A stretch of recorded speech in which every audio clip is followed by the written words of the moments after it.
Salut à tous, c'est Star Wars Lego Team. Aujourd'hui, on se retrouve pour une nouvelle review, la review du set 75132, le First Order Battle Pack. Donc un Battle Pack issu de Star Wars The Force Awakens, qui est sorti au cinéma le 16 décembre, que j'espère que vous avez tous vu, qui regroupe les protagonistes du Premier Ordre. Alors on retrouve une espèce de tourelle, voilà, qu'on peut voir notamment sur la planète base Starkiller, ainsi que deux Stormtroopers, un avec une espèce de gilet et un autre normal, comme on a déjà pu le voir dans des sets précédents. On retrouve également un officier et un gunner. Voilà, donc on va passer maintenant à l'arrière de la boîte. Et à l'arrière, c'est assez classique, hein, comme d'habitude, on retrouve une mise en scène des personnages, ici, les fonctionnalités du set avec un canon qui tire, qui peut également tirer de haut en bas et totalement pivoter avec des trappes qui s'ouvrent de chaque côté, une mise en scène holographique de ce set et un point sur les armes qui sont disponibles dans ce set. Voilà, donc on va passer maintenant à la présentation des figurines. Et nous revoilà pour les figurines de ce set avec en tout 4 figurines plutôt réussies. Alors on va commencer par la moins réussie, celle que j'aime le moins, c'est celle-ci. C'est le gunner, voilà, donc qui est assez basique, hein. Il ressemble un peu au gunner de l'Empire, si ce n'est que son casque est un peu plus dans une forme un peu plus étrange, on va dire, mais sinon il est assez similaire. Voilà, donc on retrouve son visage, le point d'atmosphère, son torse et son blaster classique. La deuxième figurine, c'est l'officier. Voilà, donc il est plutôt réussi aussi avec les nouveaux chapeaux. On avait déjà vu dans d'autres sets.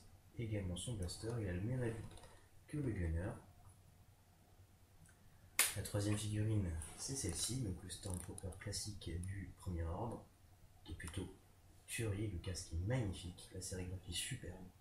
Vraiment une figurine très réussie. Et enfin, la dernière figurine, c'est celle-ci. C'est la même que la précédente, si ce n'est qu'elle a un gilet contenant des munitions. Voilà, donc comme on peut le voir également dans le film, dans Star Wars The Force Awakens, sans spoil, enfin très léger sur Jakku, on voit ce soldat apparaître. Alors dans un premier temps, j'étais assez insatisfait du fait qu'on ait deux Stormtroopers différents, donc un avec le gilet et l'autre sans, dans le sens où on ne pouvait pas faire d'armée avec ce mode de figurine. Mais au final, ayant vu le film, j'avoue que le soldat avec le gilet noir, il est vraiment classe dans le film.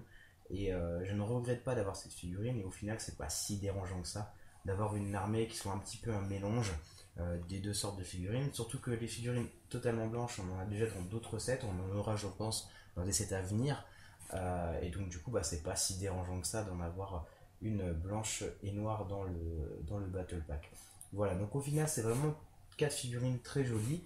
Un petit bémol pour le gunner, mais vraiment les trois autres sont superbes et je vous recommande fortement l'achat de ce Battle Pack pour ces figurines là.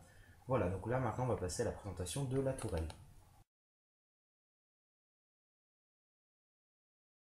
Et nous revoilà pour la présentation de ce petit Battle Pack au complet avec les 4 figurines que je viens de vous présenter et la petite tourelle qui est fournie avec.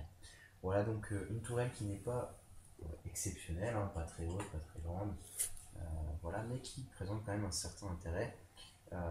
Plusieurs tourelles comme ceci peuvent être mises dans une base pour faire des petites défenses anti-aériennes. Le principe également de construction n'est pas mauvais, il y a des pièces intéressantes.